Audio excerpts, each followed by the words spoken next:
2002, failure to identify as a fugitive from justice. Now let's get into 2000s. 2004, theft. 2004, theft. 2005, felony theft. 2005, theft. 2005, theft. 2006, theft from a person, felony theft from a person. Possession of a controlled substance, 2007, possession of a controlled substance, 2007, and 2008, theft.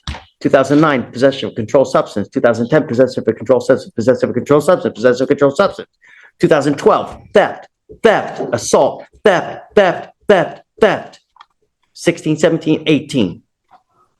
Now, 2019, theft, 2020, theft, 2021, theft, 2021. Whoa, that rap sheet is like a criminal history mixtape on repeat. Theft after theft, charge after charge. At what point does the system step in with real intervention instead of just stacking more cases? Quick poll. Do you think endless probation helps? Or should judges drop the hammer sooner? Theft, 2021, criminal trespass. 2021, theft. 2022, theft. 2022, criminal trespass. 2022, theft. 22, theft. 22, theft. 24, theft. 23, theft. 23, theft. And now, another theft. We're going to do probable cause. You have the right to remain silent. Anything you say can or will be used against you. You have the right to have an attorney present. If you cannot afford one will be appointed to you. Yes, Judge. On August 29th, 2024, officers responded to a theft of August 28th. He contacted officers about a shoplifting, but no officer responded to take the report at that time. The complainant showed the officer the surveillance video, and the officer observed the defendant select a blue tote, walk towards the automotive section, look around to see if anyone was observing her actions, and select multiple Benzoyl motor oil quarts off the shelf and conceal them in the tote. The defendant was then observed walking towards the health and beauty section and exiting through an emergency fire door without attempt to pay for the tote or the concealed oil. How much the value? Let me check the OR, Your Honor. It's not in the DIMS. Here's the twist with that long record. This could have easily been filed as a felony.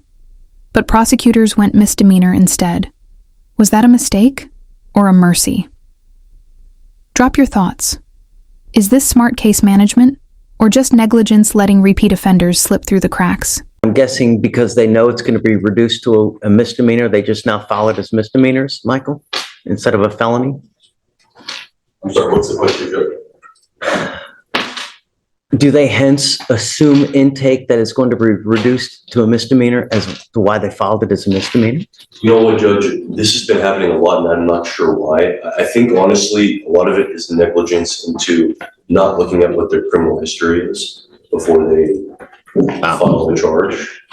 Quite honestly, because I see it a lot, and I don't think there's any policy for it. And Your Honor, the total is $98. Amber, I'm going to find that there's probable cause to go forward with the case. I'm now sending you for a drug test. I want to know what, if anything, is in your system, and you're to come right back, and then we will discuss where we go from here. I'm going to put a GPS monitor on you, and I'm forbidding you from going to any store that you have a prior contact with in a theft case. Do you understand? And if I find that you have any contact with any of these stores, I'm going to make your bond so high your teeth are going to fall out. Do you understand? Sir. Catch and release days are over. No more catch and release. We are going to get to the bottom of why this continues to happen. And if that means some kind of treatment facility with a dual diagnosis residential program, then hey, but now you're working what? 30 thefts? Stops today. First things first, I'm sending you for a drug test. You must come right back. And if you fail to come back, if you fail to take the drug test, your bond will hit the skyline. You understand? Mr. Garris, we have a doozy on our hands now. And you are probably one of the best, and thank you for being here. We have quite a doozy with Ms. Cameron. She is someone who continues over and over and over to pick up cases. And we're now to the tune of, how many theft cases do we got? On the list, Judge. So have some awareness. Yeah. I sent her for a drug test. She tested positive for It ends today. You will now be required to come here 2 times a week to take drug tests. You are forbidden from going into any of the stores for any of the theft cases that you have. And I'm going to tell you now, if you can't stop on your own, then we will do it for you. I'm giving you the opportunity to stop using any illegal drugs on your own now. If you are unable to, then you will be with me. I'll revoke your bond and I'm going to put you in jail. And I will continue to do so until you stop using. Judge Fleischer isn't mincing words here. No more catch and release.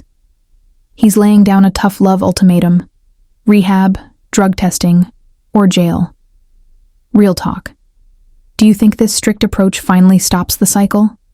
Or will it just push her back into the same pattern?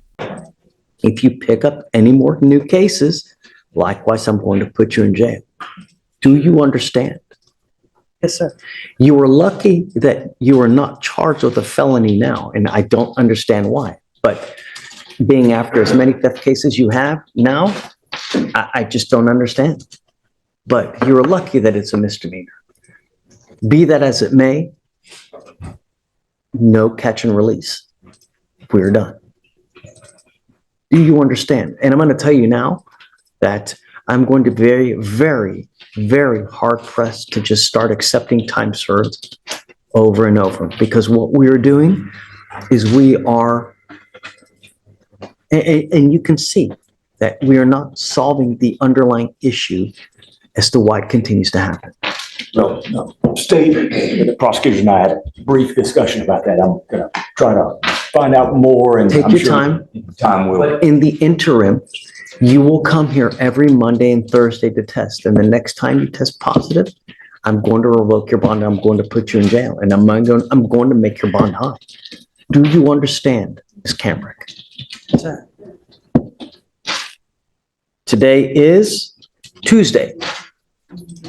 Every Monday and Thursday, you will come here to test. So I will see you here on Thursday. You are to take another drug test, and then I will test you again on Monday. And then after that, you're going to test on Thursday.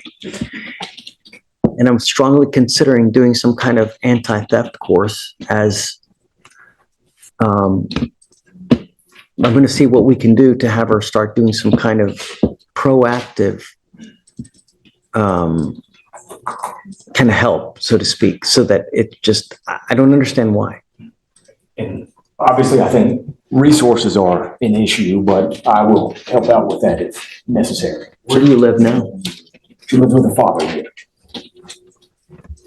Do you have anyone that's going to bond you out if your bond ends up at $10,000? That's what you need to consider when you're out there in the free world. Because if you violate the conditions and I make your bond $10,000 and you don't have anyone to bond you out, and you will be stuck like Chuck. And I'm going to tell you now, no time serves. It's not going to happen. Because what we are doing is I am failing you, because you continue to pick up these cases and we continue to accept time serves, and you continue to go out there and you continue to pick up new cases over to 30 to 45.